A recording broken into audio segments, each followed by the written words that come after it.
Hello, what's up? So ito overhead din.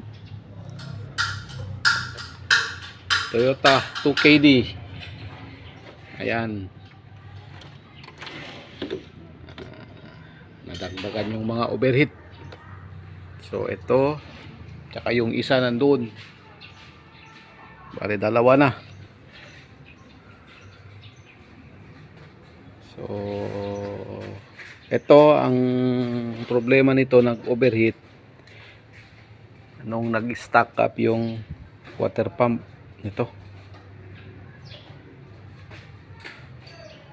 Overheat siya.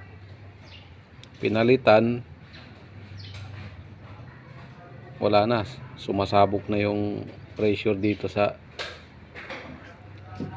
makina na to, ang ratio sa radiator. So binaklas na lang cylinder head, overheat. And dyan ito yung mga parts. Yan.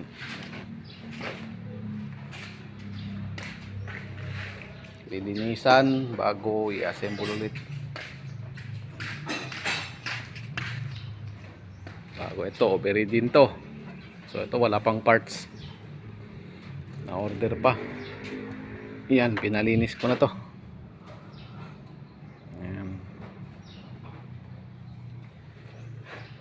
So wala tayong magawa.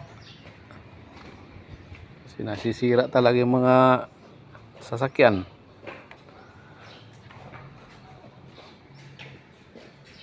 So God bless sa work natin at maraming salamat.